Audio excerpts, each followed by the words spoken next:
You talk quite a bit about uh, purpose, and do you think that lack? Because I know, job devotion to your occupation, and sometimes devotion to that company, if some that's the military, and that is part of their purpose. That is their purpose. So when you've got this uncertainty, this loose footing, or maybe just a view of perception of a loose footing, does that does that aid in this lack of purpose and maybe anxiety, depression that I think would the more recent generations are feeling? Yeah, I could speak for myself, so the last corporate role that I had, I was in a C-suite executive, right? So I was helping to run all of the promotion, advertising, marketing, sales, kind of new customer acquisition for a pretty significant men's health company, men's health facility or clinic nationally. And it was that role, that job became all about the money, right? So it was like the only reason, the only joy I'm really extracting from this is this idea that we're going to sell and I'm going to make a whole bunch of money at the end. And it became more and more and more tenuous there. Leadership team, everything was very, very challenging. And I started to, for the first time, ask myself, like, what am I doing here? Like, what is the point of this? Um, and so this would have been back in around 2018, 19, right before COVID. Um, I've run a lot and I run marathons and do things like this, right? But I had this mode of what I would call stealth training, right? So I would train, but I wouldn't tell people what I was training for or that what time that I was going to try to qualify or do, how fast I was attempting to run a marathon.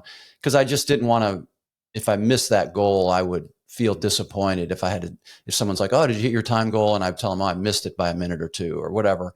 So I just kept it all under wraps, right? It's kind of what I would say playing very safe and just, I don't want to quote unquote lose or be disappointed. So I just sort of stealth train. And then I had a friend ask if I would train her to qualify for the Boston Marathon. And I said, based on the time she needed to run, I was really confident that I could run that time and train her to run that time. And so I was like, okay, I'll do that. And she started to be very like outward to her friends. Like, I'm training to qualify for Boston. I'm training to qualify for Boston. And she was very vocal about it, telling everybody about it. And I was like, man, this is not a good idea. It's a bad idea because it's going to be very challenging to qualify. So your high probability of not making it, especially on this first attempt, and you've not run this fast before. So you don't have any proof that you can do it.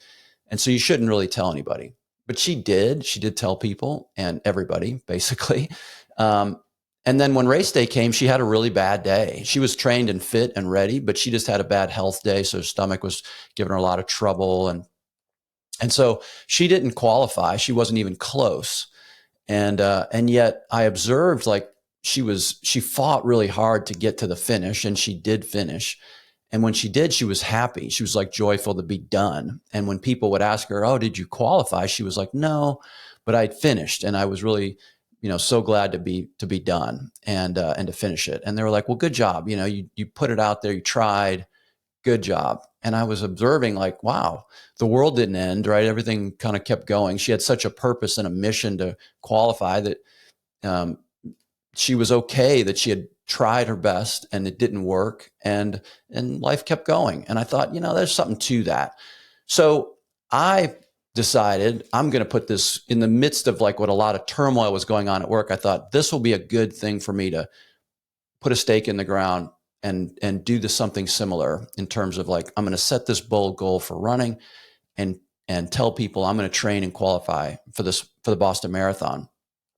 And I'd run 9 marathons to that point and had never even come close to qualifying for the Boston Marathon. And I think it was in large part because I never really set this goal, put it out there, and did the things that you need to do then to to accomplish a challenging goal. And so once I set that goal and started telling people, I was like, man, I gotta change some things, right? So I took stock of like what I was really good at with running, and then what did I need to change? So my nutrition, I needed to get more focused, and I needed to hire a coach because I'd never done that before, and come up with a specific plan. So I got very dialed in on the steps that I would need to follow in order to have a shot at qualifying. I knew every split that I needed to run and every workout. I got very focused for the first time. And then 22 weeks later, I laced up and ran a marathon up in Duluth, Minnesota called Grandma's Marathon, and ran the fastest marathon I'd run in my life, right, at 50 years old, and qualified for the Boston Marathon. And so I all of a sudden it was like, man, there's something to this whole idea of establishing a goal and setting a big goal, and having some purpose or some mission tied to it, right? So to go back to your question around purpose or mission, for me, at that point too, I hired a personal coach for me, not a running coach. I had a running coach, but I hired a coach to kind of work with me on just looking into me and like help me understand more of what I'm about.